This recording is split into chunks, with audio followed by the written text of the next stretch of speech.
nous venons d'entendre une invitation à regarder vers la croix du Christ pour accéder à la vie éternelle. Ainsi faut-il que le Fils de l'homme soit élevé, afin que tout homme qui croit obtienne la vie éternelle. Regarder le Christ en croix et croire, voilà l'attitude qui sauve.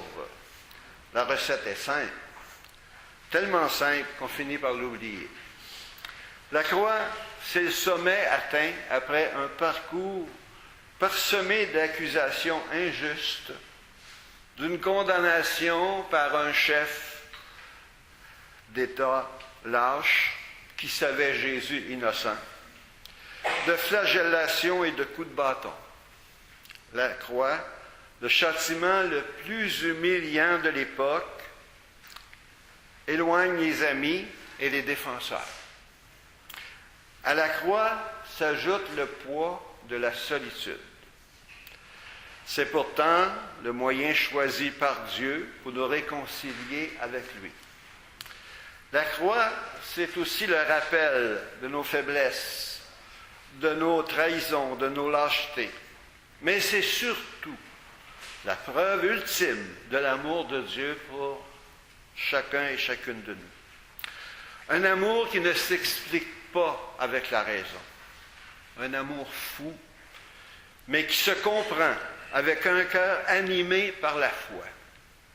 C'est ce qui fait dire à saint Paul dans la deuxième lecture, Dieu est riche en miséricorde à cause de son grand amour dont il nous a aimés.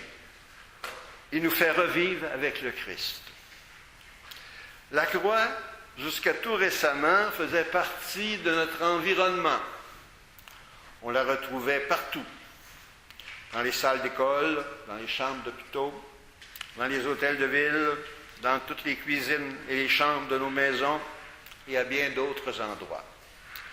Aujourd'hui, la croix se fait plus rare au nom d'une laïcité qui veut balayer tout symbole religieux sur son passage. Est-ce un drame important? Pas nécessairement. La croix n'a de sens que pour une personne qui croit en Jésus, sauveur du monde. Ce n'est pas en multipliant les croix qu'on suscite la foi chez les incroyants. La croix ne précède pas la foi. La croix vient après la foi. C'est important de retenir cela. Les vrais croyants sont attachés à la croix, mais ne cherchent pas à l'imposer. De plus en plus, je me réjouirai de retrouver une croix comme pendentif, ou sur un chandail, ou sur le revers d'un veston, car elle me signifiera que j'aurai devant moi une personne animée par la foi en Jésus Sauveur. De moins en moins, la croix sera considérée comme un bijou. Il y a précisément un mois aujourd'hui, j'arrivais à Rio de Janeiro, au Brésil, pour y séjourner pendant quelques jours. Ce qu'on remarque en arrivant à Rio, et on ne peut pas la manquer, quel que soit l'endroit où nous sommes, c'est la statue du Christ Rédempteur qu'on a élevée dans les années 20, on a mis une dizaine d'années à la bâtir, et qui attire chaque année des millions et des millions de visiteurs.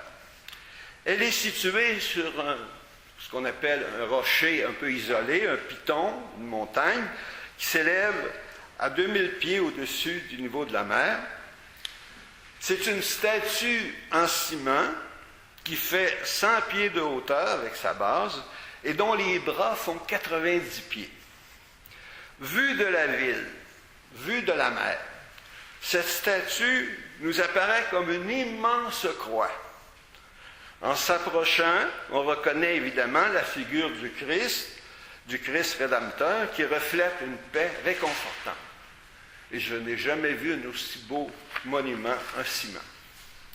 Cette statue croix, parce qu'elle est croix à une certaine distance, à moins d'un bombardement, ou d'un tremblement de terre catastrophique est en place pour longtemps.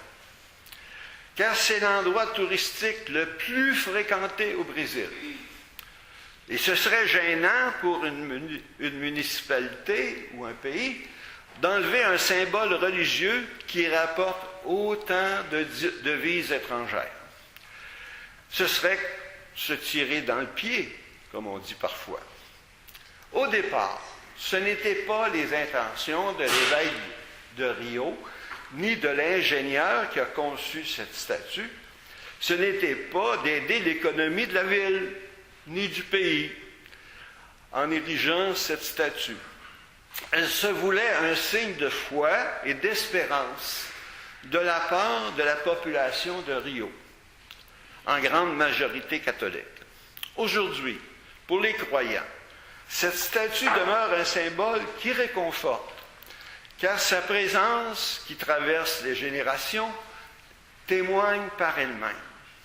Elle ne parle pas, la statue. Sa présence témoigne par elle-même de la foi de tout un peuple, de la foi que soutenu tout un peuple.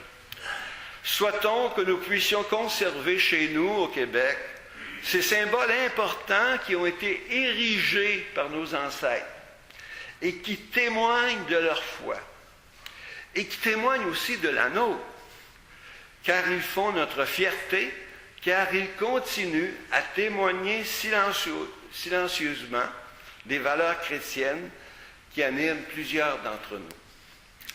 Au cœur de nos détresses, au cœur de nos souffrances, portons un regard de foi vers la croix en reprenant ce refrain inspiré par le psaume de méditation de ce matin. « Souviens-toi, Seigneur, de ton amour et viens nous sauver. » Amen. Amen.